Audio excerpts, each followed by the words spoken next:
They can't see what's coming. I'm your host, Steve Van Metre, and thanks for joining me today. In our lead story today, we have some new information that shows the economy is in far worse shape than we thought.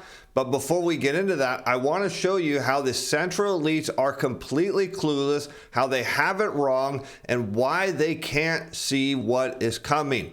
Plus, many of you have asked, well, we don't have any good news on this show. Well, we've got a little bit of it, but maybe it doesn't look as good as the headline says. Let's over to Bloomberg, where we picked today's story up with the headline, Fed inclined toward more hikes to curb inflation, according to the recent FOMC minutes. Participants observed that a restrictive policy stance would need to be maintained until the incoming data provided confidence inflation was on a sustained downward path to 2%, which is likely, and we're going to challenge that too, is going to take some time. So let's address this first one, is because the Fed believes that they control financial conditions. They're trying to make them tighter, make them restrictive, slow the economy down. That's what they want to do in order to bring inflation down. Now, we know that, of course, inflation is a lagging data series and is going to take time to come down. It doesn't generally go straight down, but it does move lower over time. So the first question we need to address is the Fed even in restrictive territory with the rate hikes, and is it having any impact on inflation? Well, the answer is no. Here we can see the Chicago Fed National Financial Conditions Index. This is in blue against the federal funds effective rate. Now, what I want to point out is when the blue line is below the black horizontal line, it means financial conditions are loose, and if it's heading lower, are easing. So I want to point out we're not even in tight conditions right now. So we have this massive move higher in the federal funds rate, and notably financial conditions are still loose.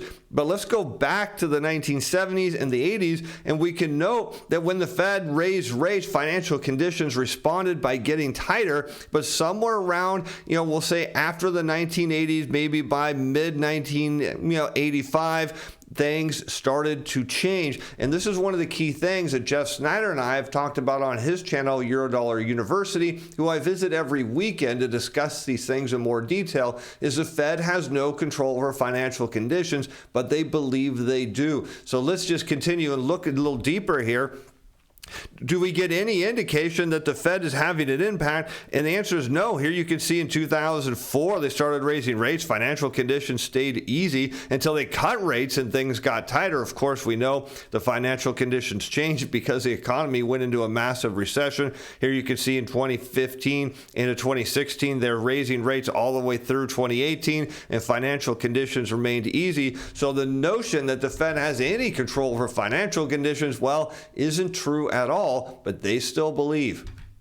The minutes also said almost all the officials agreed it was appropriate to raise interest rates by 25 basis points at the meeting, while a few favored or could have supported a bigger 50 basis point hike. And the question is, does it even matter in terms of inflation? And the answer is, well, not really at all. In fact, we can look at this chart with the consumer price index against the federal funds rate, and we can note that the Fed often is cutting rates before inflation is peaking. So the notion that the Fed has any say over inflation, well, that doesn't make any sense either, because we can see them cutting rates, inflation stays up until it comes crashing down. Again, we see that there's sometimes it appears that there's a relationship, but it really is not a very solid one if you're trying to make monetary policy around it. But nevertheless, you can see over and over again, the Fed has virtually no impact on inflation, or we could just say the federal funds rate as a tool to control inflation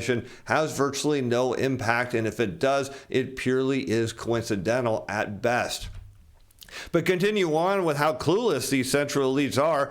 Participants noted that upside risk to inflation outlook remained a key factor. Well, wow, what the question is, what is that upside risk? We're going to look at that for shaping the policy outlook, and that maintaining a restrictive policy stance, which we've completely busted now because we're not in a restrictive policy at all, even according to the Chicago Fed, until inflation is clearly on a path toward 2%, is appropriate from a risk management perspective. effective. A number of officials said that an insufficiently restrictive policy stance could stall recent progress on moderating inflation pressure. And now let's look at this next chart to show you, to say, hey, Fed, you've got it wrong. You can't even see the fact that inflation's coming down. You think it's all about financial conditions, and it isn't. Here we have the CPI in blue against U.S. regular all formations gas price, both on a year-over-year rate of change. And based on this data, as we've seen in this chart before, if the year-over-year rate of change in gasoline is somewhere around zero,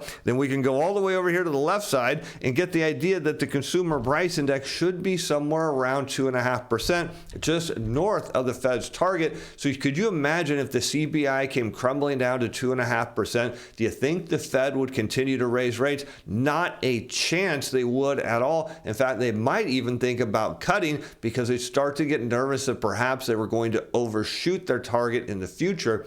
But if we see gas prices come down, and we're going to get into this other data series here momentarily that's going to show that the probabilities that gas prices are going to go down further and that year-over-year change is going to go negative by this through the summer is going to be extremely high because something is wrong with the economy. But one thing that isn't clueless, and many of you have been asking, send me some emails that say, wait, I missed the coupon. I was trying to sign up, but they were all gone.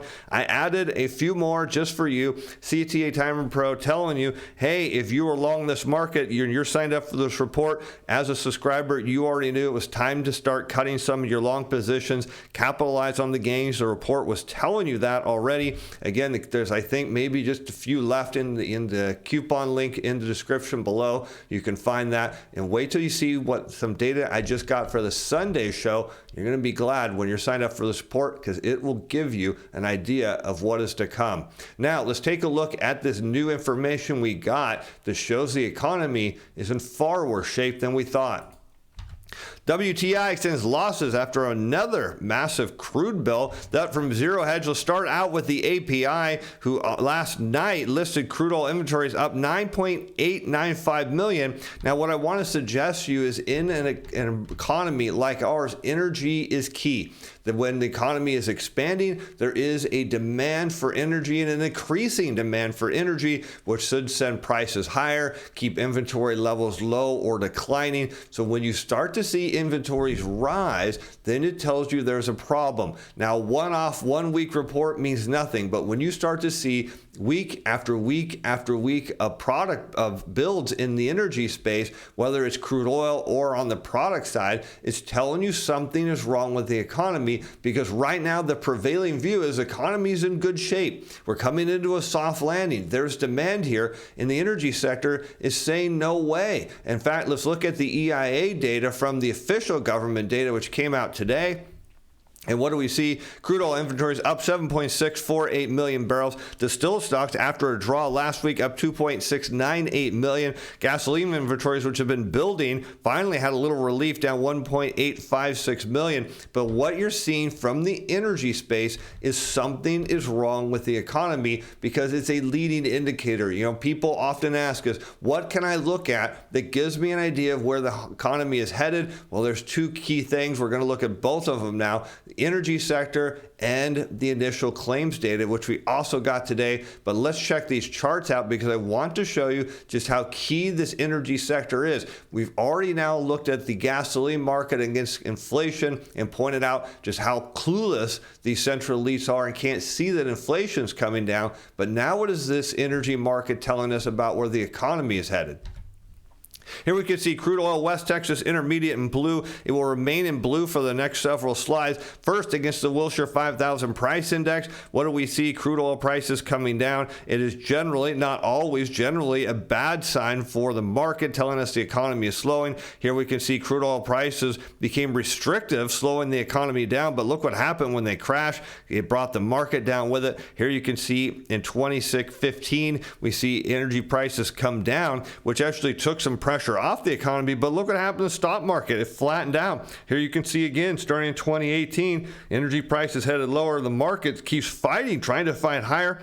but ends up going sideways until the pandemic hits. And now we're seeing it again. The energy sector is telling us from stocks perspective, something is wrong. Now, what about the bond market? Many of you are asking, so what's going on with it? Well, we see the same relationship between energy and yields. Here in this chart, again, crude oil prices against 10-year treasury yields. What do we note is that when energy prices are coming down, yields should be falling. It's telling us the economy is slowing down. That's what the energy market's telling us. Here again, we see a peak in energy is coming down, yields falling.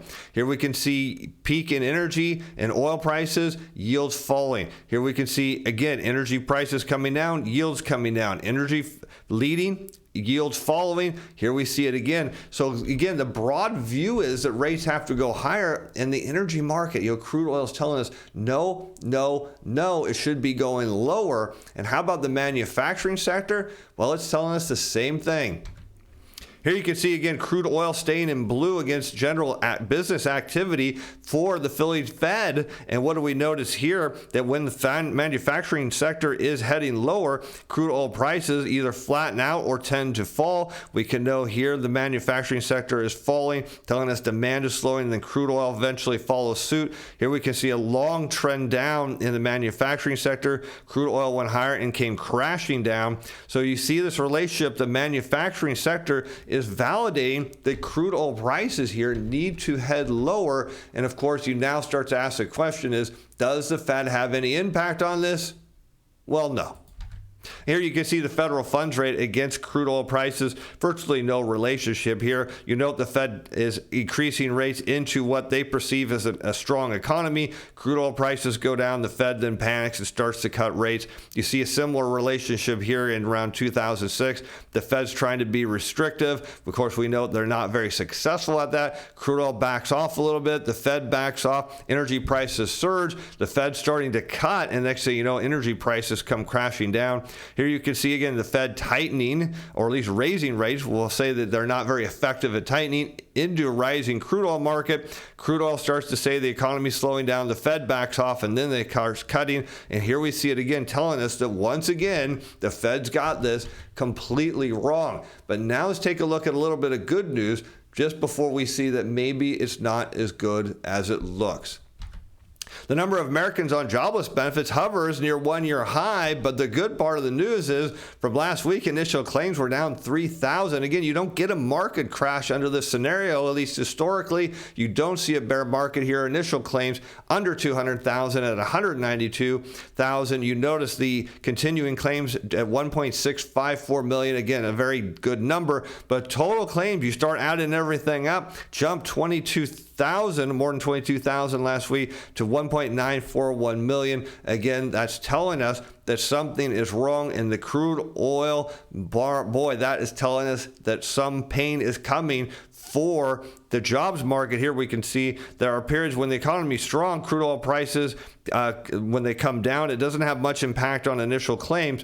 But when the economy's got problems, crude oil prices coming down signifies initial claims rising. Here you can see crude oil crashing down, claims rising there. Here you can see crude oil prices starting to come down, claims flattening out as the economy slows down. So crude oil prices here are giving us a warning sign. They're telling us something is wrong with the economy. If we continue to get builds over the next few weeks, there is a major issue here that tells us that a hard landing is going to become our base case. And this notion of a soft landing was merely just a pause in a bigger move down in the economy. And now you know the policymakers, they can't see it coming, and they're totally clueless. And with that, I'm Steve Van Metre. Thanks for watching. Thanks for being fans. Bye now.